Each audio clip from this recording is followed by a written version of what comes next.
lamang po naka-attend ng gawain po na ito. Yan, ng mga dalaga po dito. Kayo po, sister, first time niyo po. Yan po, welcome na welcome po kayo dito sa church po natin. Pagpalain po kayo, balik po ng Lord yung masaganang pagpapala po sa inyo. Yan. Sa bawat isa po sa atin ngayon, yan po, familiar po tayo sa mga ganitong gawain po, mga parang mga Christian fellowship, ganun po.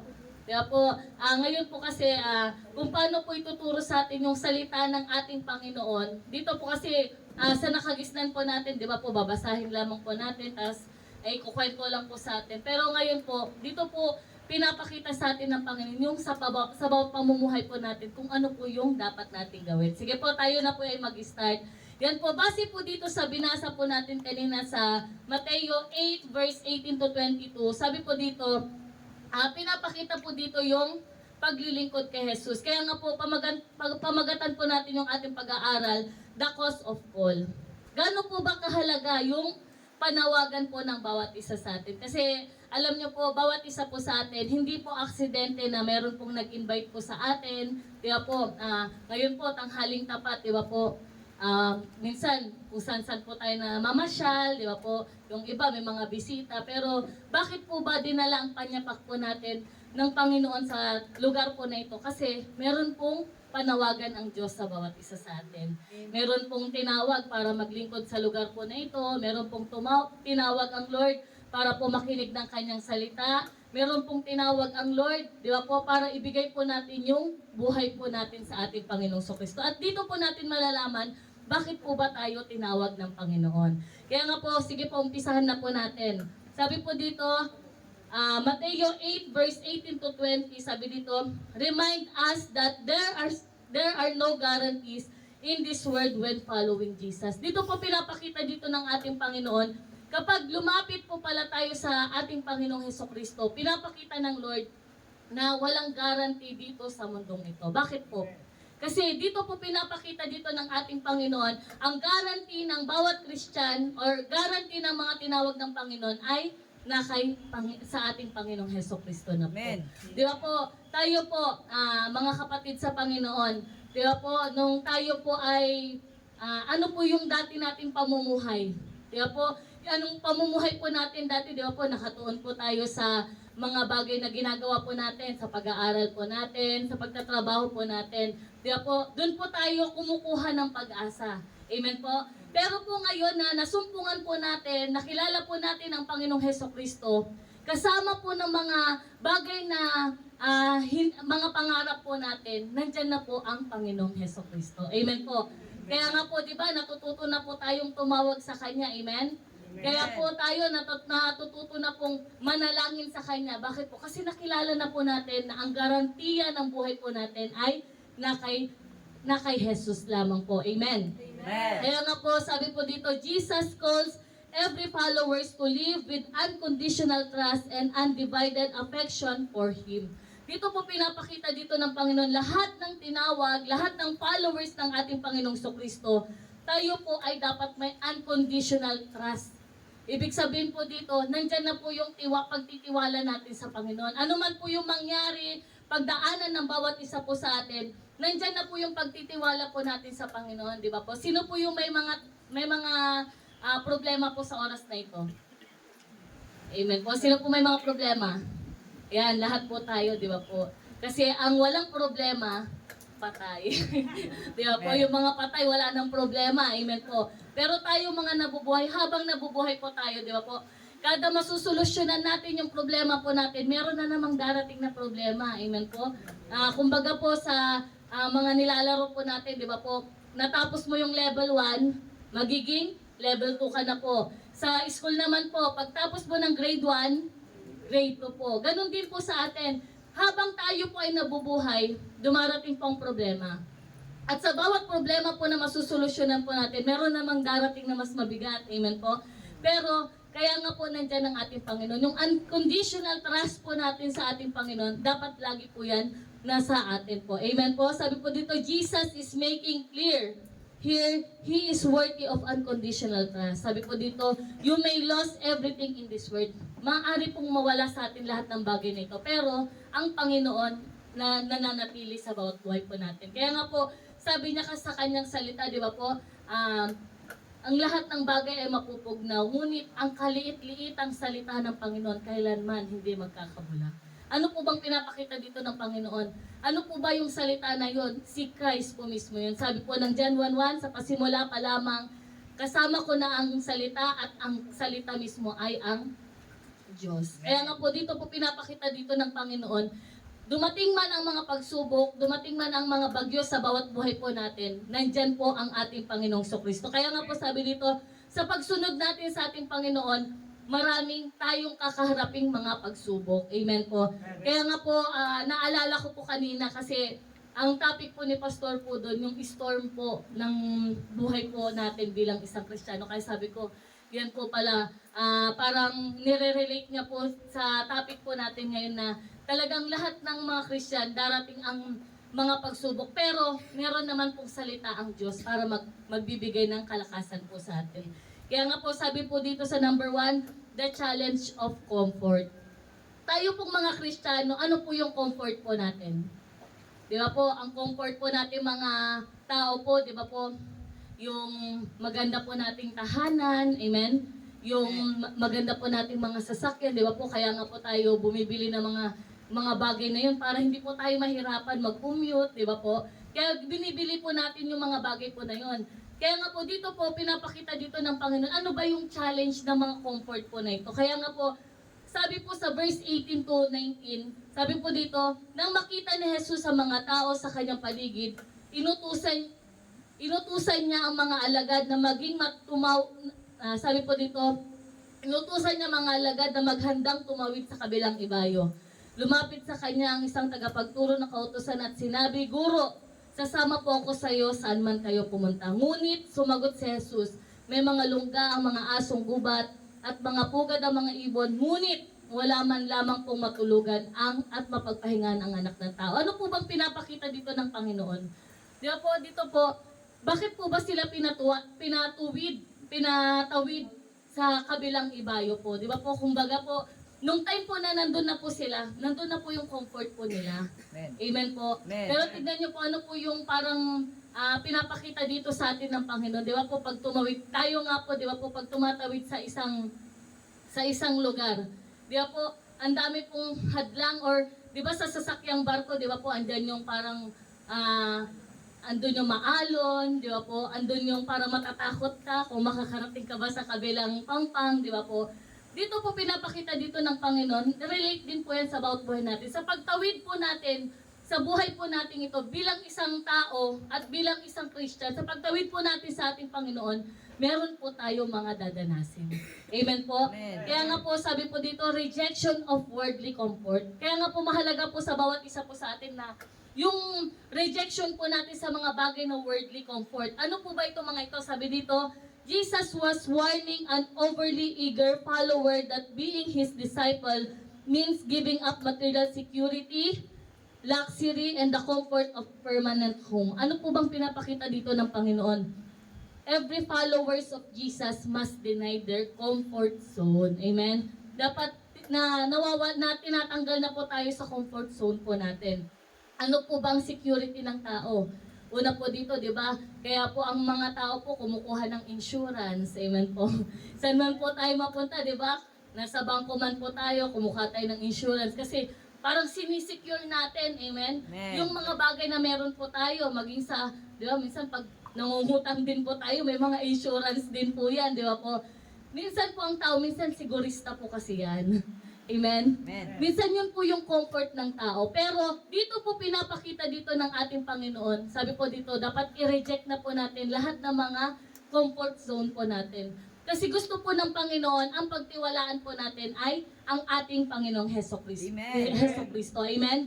Ano pa po, yung mga bank accounts po natin. Sino pong maraming laman yung bank accounts? Wala po ba? Di ba po? Minsan doon din po tayo nagbe-base. Amen po? Yun din po minsan yung comfort zone po natin. Ay, marami ng laman yung bangko ko, di ba? Parang yung bank ko, pwede nang gawin ko lahat ng bagay na gusto ko. Katulad po na itong mayamang hangal. Kung matatandaan nyo po yung kwento sa Bible, sa aklat po ng Lucas chapter 12, dito po pinakita yung mayamang hangal po. Sabi niya po, nag-ani po siya, nagtrabaho po siya, nagpagal po siya. At nung time na nag-anihan niya na po, ilalagay niya po sa kamalig yung kanyang mga naani. At nung time po na yon, hindi na po magkasya yung mga naani niya. At ngayon po, gusto niya po ipagiba niya po. Para may meron pa po siya mas malaking kamalig at doon niya pa po i-inback lahat ng mga kanyang ari-arian. At sabi po dito sa kanya ng Panginoon, sabi niya po, yan, pag napuno ko yan, pwede na akong uminom, magsaya, lahat na ng bagay gagawin ko. Pero ano pong sabi sa kanya ng Panginoon? Hangal, hindi mo ba alam mamayang gabi, mawawalan ka na ng buhay. Kanino mo ipapamahagi yung mga lahat ng mga pinagpagalan mo? Kaya nga po, dito po pinapakita dito ng ating Panginoon, yung mga bagay na comfort zone natin dito sa mundong ito, hindi po yan stable. Kasi sabi ng Lord, di ba po, lahat ng bagay mapupugnaw, but my word still remain. Ano po bang pinapakita dito ng Panginoon? Siya mananatili sa mundong ito. Yung mga bagay na pinagpapagalan po natin, mga bagay na gusto po nating maasam sa buhay po natin, mapupugnaw po yan sa isang iglap. Pero ang salita ng Lord, ang ating Panginoong Kristo, kailanman po hindi mawawala. Kaya nga po, nung binasa ko po ito, yung last part, sabi niya dito, sa verse 37, dito po sa mayamang hangala. Parang yun po kasi yung tumatak po sa akin. Sabi po dito sa Lucas chapter 16, verse 21. Sabi po dito sa verse 21,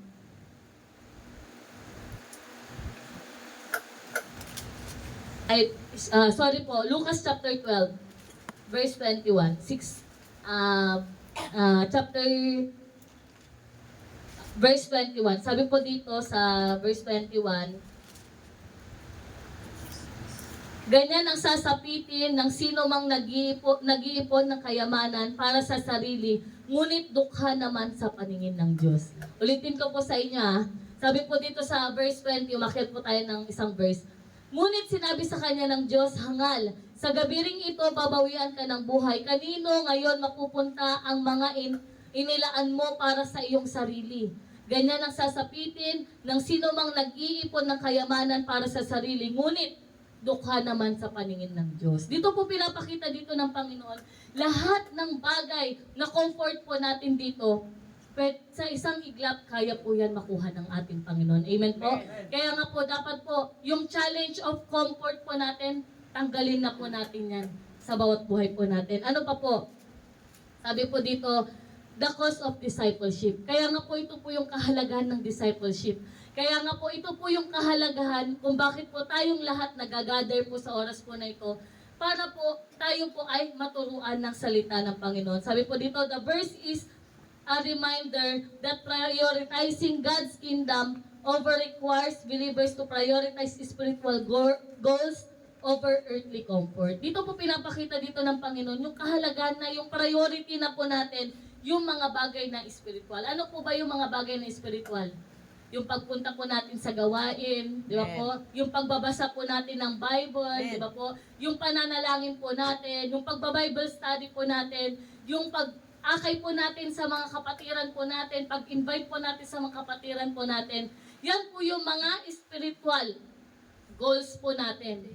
Amen. Yung mga earthly comfort po natin, tanggalin na po natin yan at palitan po natin ng ating spiritual goals. Amen. Amen po. Kaya nga po, itong pagdi-discipleship po natin, itong pag-aaral po natin, napakahalaga po yan sa bawat isa sa atin. Amen po. Kasi ganun din po kami dati. Kasi parang 15 years ago, bago na mula nung nakakilala ako sa Panginoon, ang priority ko lang po, yun po. Kasi ang nakagisnan ko po sa bahay po namin po, di ba po, hanggang 4th year pa po dati, wala pa pong grade 11 at saka grade 12. Pagka-graduate mo ng high school, di ba po, magka-college.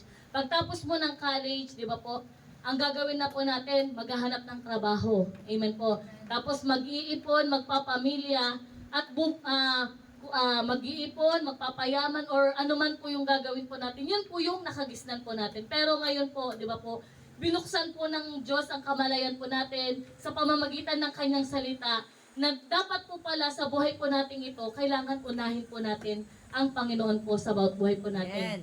Yung mga bagay na ginagawa na po natin dati, yung mga bagay na ginagawa ng ating Panginoong Sus, yun na po yung ginagawa po natin. Amen. Sabi po dito, our sacrifice, our obedience, our submission, our labor. Dito po pinapakita dito ng Panginoon. Lahat na po ng mga bagay po na yan, ginagawa na po natin for the glory of God. Amen. Bakit po tayo nandito sa oras po na ito? Di ba po? Para makapagbigay ng papuri sa ating Panginoon. Amen? Hindi po yan dahil sa, halimbawa si Kumare, in-invite po tayo. Amen? Hindi po yan dahil, halimbawa, nandito yung crush po natin kung bakit nandito po tayo, di ba po? Hindi po. Kung bakit po tayo nandito sa oras na ito, dahil sa kapurihan ng ating Panginoon. Amen? Sabi po dito, kaya nga po, kailangan po tayong dumaan sa mga bagay na ito. Without this thing, sabi po dito, hindi po tayo matatawag na alagad ng ating Panginoong Hesukristo. Lahat po ng mga alagad ng Panginoon, kung pag-aaralan lamang po natin ang Biblia, dumaan din po sila sa mga bagay na ito. Nag-iwan din po sila ng mga bagay na mga comforts po nila. Yung iba pong mga disciple po dito, yung negosyo po nila, iniwan po nila, yung pangingisda po nila, iniwan po nila. Amen po. For the glory of God, naglingkod po sila. Ginawa po nila yung tungkulin nila para sa Panginoon. Gayon din po yung ginagawa po natin, di ba po? Yung comfort po natin ngayon sa bahay po natin, imbis na nagpapahinga po tayo. Iniwan din po natin yan, di ba po? Para mabigyan po ng kapurihan ang ating Panginoong Hesukristo. Ano pa po sabi dito? His humility. Dito po pinapakita dito kung paano ba nagpakumbaba itong Diyos na ito. Kasi kung makikita po natin, ang Panginoon, sabi po ng Bible, di ba po, iniwan niya yung kanyang kaharian. Siya ay mayaman, tapos bumaba dito para nagpakadukha. Di ba po, sino pong sa atin, sa bawat isa sa atin, yung kayang gawin yon?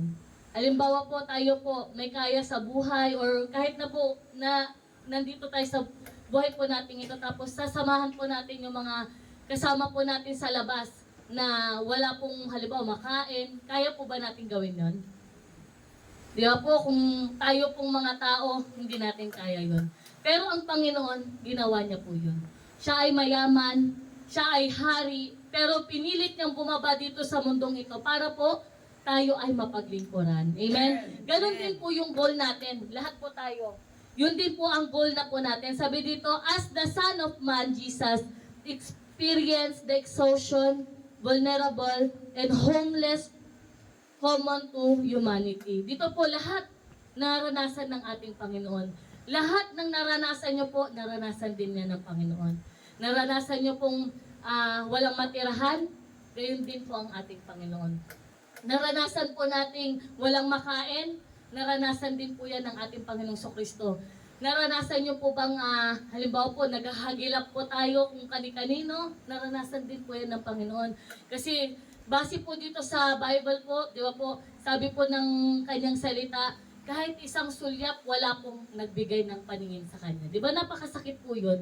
Ganon din po sa bawat buhay po natin. Lahat ng napagdaanan po natin, higit na napagdaanan po yan ng ating Panginoon. Kaya nga sabi po niya po dito, the suffering of Jesus Christ, sabi po dito, deeply physical emotion, sabi po dito, spiritual agony leading up to and during His crucifixion. Dito po nakita niya po lahat ng bagay po na yung pinagdaanan ng ating Panginoon. Kaya nga po, talagang yung pagpapakumbaba ng Panginoon, talagang isinagad niya hanggang baba. Amen po. Ganon din po sa atin. Kapag tayo na po ay lumalapit na sa ating Panginoong Sokristo, di ba po, andyan na po yung mga dati na po nating ugali. Amen. Sino po dito yung mabait? Wala po ba? Amen po. Totoo po yan. Lahat po tayo kung bakit nandito po tayo kasi hindi po tayo mabait. Amen po. Kasi kung mabait po tayo, di ba po, hindi na natin kailangan ng Panginoon. Lahat po tayo, sabi ng Lord, naparito po siya para sa makasalanan.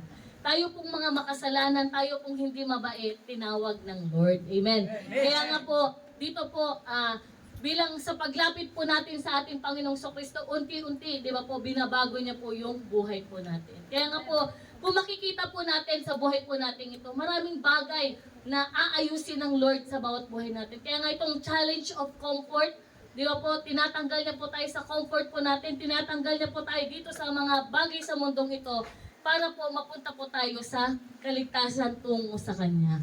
Amen? Kaya nga po, sabi po dito sa number 2, the challenge of priorities. Kung yung una po, sabi po dito, yung comfort po natin, yung inaayos ng Lord, yung kumbaga po, china-challenge niya po sa atin. Ngayon naman po, yung priority po natin. Ano po ang priority po natin? Meron po bang gustong sumagot kahit isa lang po? Wala po ba?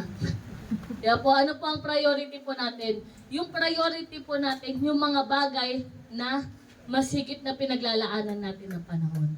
Makikita po natin yan mga kapatid sa Panginoon. Kung saan po yung mas mahabang oras, mas mahabang panahon na pinagugugulan natin, yun yung priority po natin. At gusto ng Lord sa oras po na ito, baguhin niya po yung priority po natin. Sabi po ng verse 21, isa naman sa mga alagad ay nagsabi sa kanya, Panginoon, maaari po bang umuwi muna ako upang ipaglibing ko ang aking ama? Dito po pinapakita dito ng Panginoon, di ba nung time po na yon, lilipat po sila sa kabilang ibayo. At itong isang alagad niya po nagpaalam sa kanya. Sabi niya, maaari po ba na umuwi muna ako? Ibig sabihin nun, pinakita niya po yung priority niya. Sabi po dito, upang ipaglibing ko ang aking ama. Dito po pinapakita dito ng Panginoon, dapat kailangan po na the kingdom of God comes first. Dapat kailangan ang pagharian po muna tayo ng ating Panginoong Hesukristo. Sabi dito, Jesus emphasized that the call to follow Him and proclaim the gospel is urgent. Sabi po dito, even the most sacred family duties. Kahit nandun po tayo sa tahanan po natin, kapag tinawag tayo ng ating Panginoong Hesukristo, dapat po, nandyan po yung urgency na nandito po tayo. Amen po. Kasi po, ano po bang sabi po ng salita po ng ating Panginoon, di ba po, yung mga mag-iwan ng mga bagay na ito, mga ama, ina, kapatid, ari-arian, di ba, mga lupa, alang-alang sa akin at sa mabuting balita ay magkakamit ng buhay na walang hanggan. Inulit niya po ulit, ang sino mang mag-iwan ng mga bagay na ito, ama, ina, kapatid, anak, ari-arian, paalang-alang sa akin, sabi po dito ay magbabalik ng sandang ibayo sa buhay na ito at sa buhay na walang hanggan. Ano po bang pinapakita dito ng Panginoon?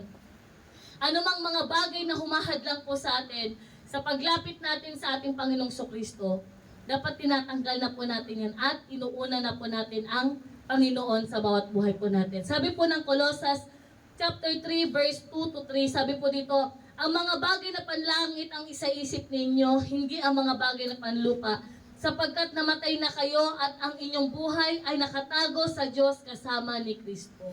Ano po bang pinapakita ditong namatay na po tayo? Yung tayo po na dating buhay sa makamundo dito sa mundong ito, pinatay na po ng ating Panginoon at tayo po ay na-born again sa Espiritu ng ating Panginoon. Kaya nga po sabi niya po sa aklat ng John, di ba po, unless na tayo po ay ma-born again. Yung sinasabi pong born again, hindi po yan religion. Kundi po, ito po ay relasyon po natin sa ating Panginoon. Kumbaga po, ini-illustrate po ng ating Panginoong Hesukristo na kapag tayo po ay nabuhay muli sa Espiritu ng ating Panginoon, doon lamang po tayo, makakamit po natin ang buhay na walang hanggan po sa buhay po natin. Sabi po niya sa John chapter 3, basahin ko po sa inyo. Sabi po ng John chapter 3, verse 3, sabi po dito,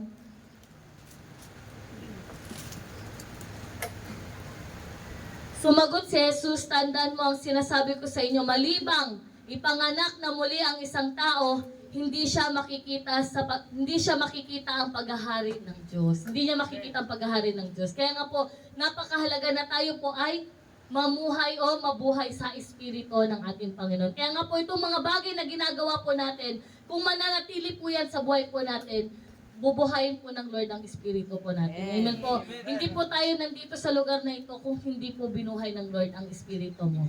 Amen. Sabihin niyo po sa katabi niyo, binuhay ka na ng Diyos. Binuhay ka na ng Diyos. Amen. Sabi pa po dito, radical separation from the dead. Dito po pinapakita dito, kung makikita po natin yung verse na ito, di ba po? Sabi po dito, Panginoon, maaari po bang umuwi po muna ako upang ipaglibing ko ang aking ama? Dito po kasi namatay yung kanyang ama.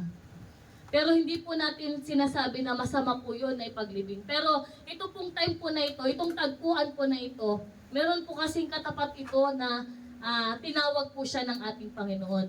Dito po sabi dito, radical separation from the dead. Jesus distinguished between physical and spiritual realities. Di ba po, kung makikita po natin, di ba po, tayo po, mga nanay, yan, majority po dito mga nanay eh. Di ba po, kapag ang isang gulay, di ba po, may, kumbaga po, nasisira na po, ano po ang ginagawa po natin sa mga kasama niya po? Di ba po, hinihiwalay po natin. Yung prutas na may bulok, di ba po, sineseparate natin sa mga maayos pa po. Bakit po? Kasi kapag hinayaan po natin doon, kasama nung bulok po na yon, mabubulok na rin po yung mga fresh pa po. Ganon din po sa bawat buhay po natin. Yung bulok po na yon, tinatawag yung mga bagay na ginagawa po natin dito sa mundong ito. Kapag tayo po nanatili sa mga bagay po na yon, mahahawa po tayo. Ganon din po yung kahihinatnan po natin. Pero hindi ko po sinasabing masama po na dumikit sa mga tao na yon or ano po, pinapakita po dito ng Panginoon. Kaya nga po tayo tinawag ng Lord kasi tayo na rin po yung magbibigay ng buhay sa kanila. Amen? Kaya nga po dito po pinapakita dito ng Panginoon, spiritual and physical death. Sabi po dito, Jesus used the word death in two ways. He told the man to let those who are spiritual dead. Dito po pinapakita dito yung mga walang pananampalataya sa Panginoon. Ibig sabihin mo, ipaubaya mo sa mga patay ang kapwa niya patay. Ibig sabihin po, tayo po na binuhay na po ng Panginoon, dapat nandito na po tayo sa piling ng mga buhay ng ating Panginoon. Kaya nga po tayo separated na po, amen? Di ba po? Kaya po tayo na-separate, kaya po tayo nilagay ng Lord. Ibig sabihin po nun, binuhay na po ng Diyos ang ating espiritu. Amen? Amen. Sabi po dito sa Santiago chapter 2 verse 26, patay ang katawang walang espiritu, gayon din naman. Patay ang pananampalatayang walang kasamang gawa. Amen. Kaya nga po, nandyan na po yung application po natin. Di ba po? Kaya nga po, ginagawa na po natin kung ano po yung pinag-aaralan natin. Kasi dahil binuhay na po tayo ng ating Panginoon. Sabihin niyo po sa katabi niyo, binuhay ka na ng Panginoon. Binuhay ka na ng Panginoon. Palakpakan po natin ang ating Panginoon. Amen. Amen. Kung tayo po ay binuhay ng Diyos, dapat po yung palakpak po natin, palakpak na ng mga buhay. Amen. Praise the Lord. Hallelujah. Kaya nga po, di ba po, napakaswerte po natin. Sa karamihan ng tao, tayo pong, iilan po tayo na tinawag ng Panginoon. Alam niyo po, sabi ng Biblia, marami po ang tinawag pero kukunti po ang tumugon. At maswerte po tayo dahil tumugon tayo sa panawagan ng Diyos. Amen. Maswerte po tayo dahil nandito po tayo sa oras na ito. Amen? Dahil binuhay na po ng Lord ang ating espiritu. Amen po. Number 3 po, sabi po dito, di ba po sa una po, challenge of the comfort. Pangalawa po, yung challenge of priorities. At itong pangatlo po, the call to action. Dito naman po, yung panawagan po natin sa bilang kailangan po, nandiyan na po yung application po natin. Kaya nga po, sabi niya sa verse 22, ngunit sinabi sa kanya ni Jesus, sumunod ka sa akin at ipaubaya mo sa mga patay ang paglilibing sa kanilang mga patay. Ano po ba ang pinapakita dito ng Panginoon? Sumunod ka sa akin, sabi dito, ipaubaya mo sa mga patay ang mga kapwa patay. Ano po bang pinapakita dito ng Panginoon? Immediate obedience. Yung kailangan yung oras na tinawag siya ng Panginoon, nung time na sinabi niya, sumunod ka sa akin, nung time na yon kailangan susunod ka. Amen? Ganun din po tayo. Sabi po dito, 11:30, kailangan nandito na tayo, sasamba tayo sa Lord, di ba? Immediately, nandito tayo para sumunod sa kalooban ng Lord. Amen? Kapag nung, halimbawa po, madaling araw, ginising tayo ng Panginoon, manalangin ka anak. Pero, di ba, minsan, immediately po yun, kailangan nandun yung pagsunod natin. Kapag hindi po, Lord, mamaya na lang kayang 6. Masarap pa yung malamig pa di ba po? Minsan, hindi po natin nasusunod ang Lord. Tapos, minsan po, pag nandun po tayo sa mga trabaho po natin, anak, akayin mo kaya yung mga tao na nakikita mo dyan sa labas. Di ba po, minsan, ay, Lord, medyo nahihiya ako. Tsaka na lang, Lord. Di Di ba po, minsan hindi natin nasusunod. Pero ang gusto ng Lord, once na nakarinig po natin yung audible voice ng ating Panginoong Kristo, kailangan susunod na po tayo sa kalooban ng Panginoon. Katulad po ni Abraham. Si Abraham po, di ba po, nung time po na ito, sabi po dito, God commanded Abraham to leave his homeland. Di ba po, gusto ng Panginoon, gusto ni Yahweh na umalis siya po sa kanyang lugar.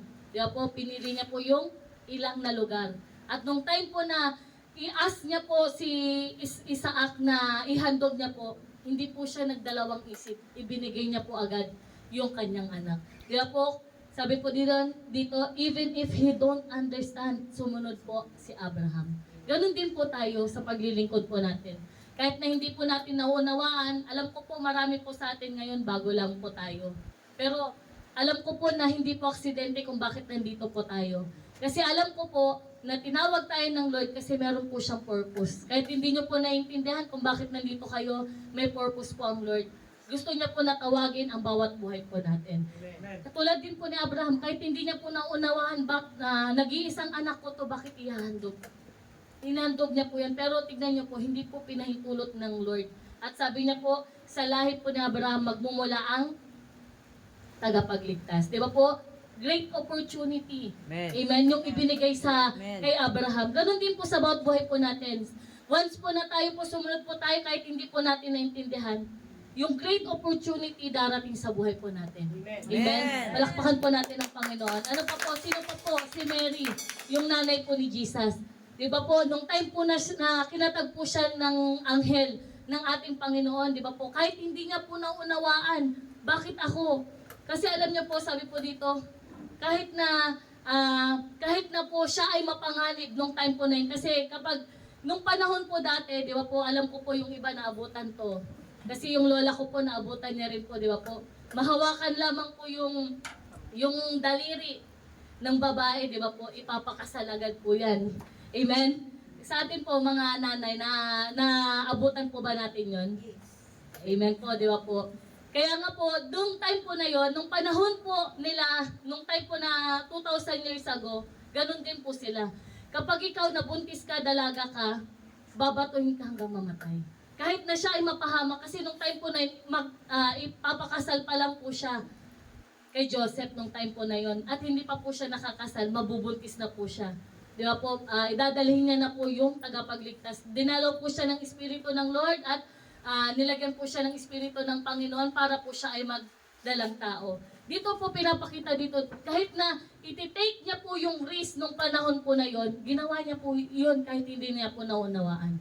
Ganon din po sa paglilingkod po natin. Kahit na minsan, akala po natin, parang mapapahamak ako dito sa pagsunod kong to, ay mahihirapan ako sa paglapit kong ito sa Panginoon. Gagawin po natin yan para sa kalugaran ng Panginoon. Kaya nga po dito, sabi dito, kahit mapahamak siya, for the glory of God, sumunod pa rin po siya sa ating Panginoon. Kaya nga, ganun din po sa atin. Kahit na po tayo ay mapahamak, alam naman po ng Lord na hindi niya po papahintulot lahat po ng bagay na yan. Sino pa po? Si Jonah po. Si Jonah po, nung unang time, hindi po siya sumunod. Pero yung second time po, di ba po, sumunod na po siya. Pumunta po siya sa lugar ng Ninive. Di ba po, nung time po na yon, babalaan niya po lahat ng mga tao po doon. At doon na po naligtas yung lugar po nila.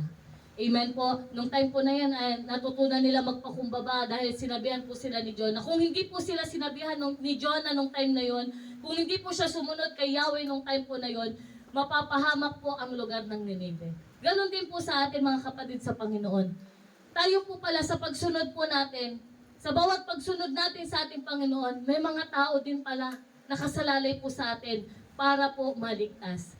Kung hindi po sumunod si Jonah nung time po na yon, maraming tao mapapahamak.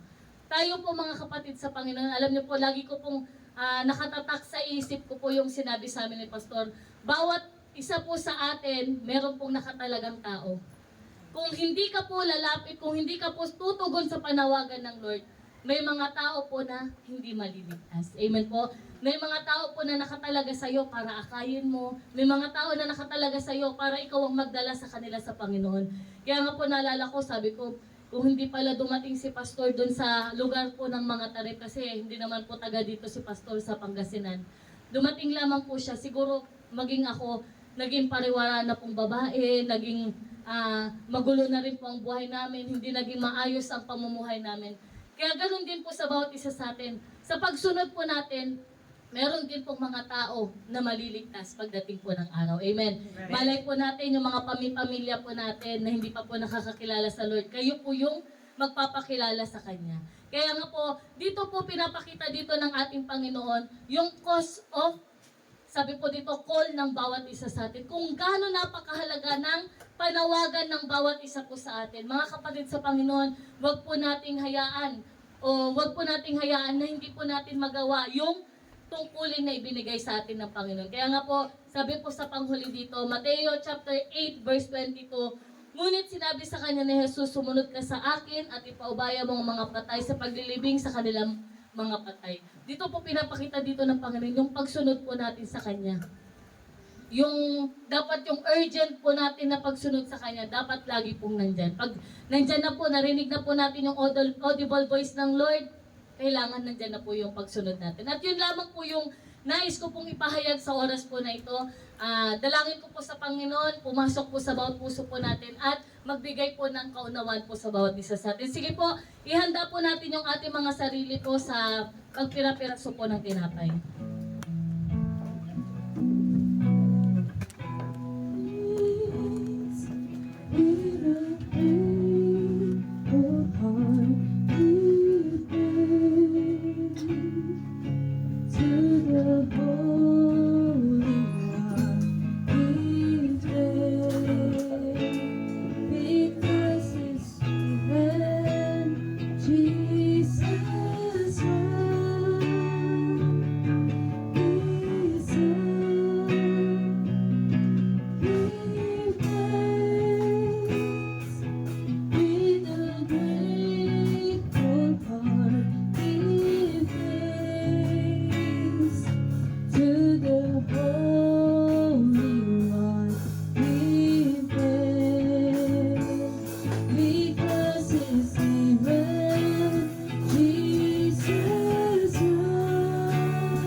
Itaas po natin yung ating mga tinapay. Sabi po dito, sapagkat ito ang turo na tinanggap ko mula sa Panginoon at binigay ko naman sa inyo, noong gabi sila'y pinagtanol ang pangalan ni Jesus ay dumampot ang tinapay, nagpasalamat at nagpira-piraso iyon at sinabi, ito ang aking katawan at inihandog para sa inyo, gawin ninyo ito bilang pag-alaala sa akin. At maaari na po natin kainin.